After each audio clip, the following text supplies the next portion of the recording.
अकोला शहर सहित जिले में तेजी से बढ़ रहे अवैध साहूकारी के मामले पर लगाम लगाने के लिए प्रशासन ने सख्त कदम उठाते हुए बड़ी कार्रवाई की है। प्राप्त शिकायतों के आधार पर सहकार विभाग और पुलिस प्रशासन की संयुक्त टीमों ने एक साथ 16 स्थानों पर छापेमारी कर साहूकारों के अवैध कारोबार पर अंकुश लगाने का प्रयास किया है।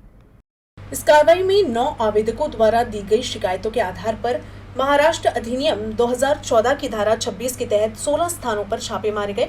इस विशेष अभियान के लिए सहकार विभाग के करीब 10 अधिकारी कर्मचारी और पुलिस विभाग के 45 जवानों की बड़ी टीम तैनात की गई थी। छापेमारी के दौरान सहकार विभाग ने साहूकारों के पास से बड़ी मात्रा में आपत्तिजनक दस्तावेज जब्त किए हैं। इस बड़ी कार्रवाई से अकोला जिले में अवैध साहूकारी के धंधों को बड़ा झटका लगा है, जिससे क्षेत्र में हड़कंप मच गया है और प्रशासन ने स्पष्ट किया है कि जब्त किए गए दस्तावेजों की गहन जांच के बाद यदि शिकायतों में तथ्य पाए जाते हैं तो संबंधित आरोपियों के खिलाफ महाराष्ट्र साहूकारी अधिनियम की धाराओं के तहत कार्रवाई की जाएगी।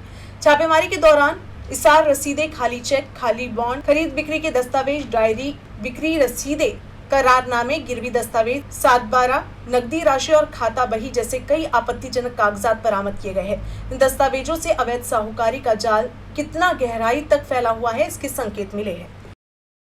आज अकोला शहरामध्ये अवैध सावकारीच्या अनुषंगाने प्राप्त तक्रारीच्या अनुषंगाने माननीय जिल्हाधिकारी मॅडम, माननीय पोलीस अधीक्षक साहेब, तसेच माननीय आमचे विभागीय सहनिबंधक गौतम वर्धन सर, तसेच आमचे जिल्हा उपनिबंधक श्री साबळे सर यांच्या मार्गदर्शनामध्ये 9 ठिकाणी 9 सावकारांच्या तक्रारीच्या अनुषंगाने 16 ठिकाणी आज धाडसत्र राबवण्यात आलेले आहे।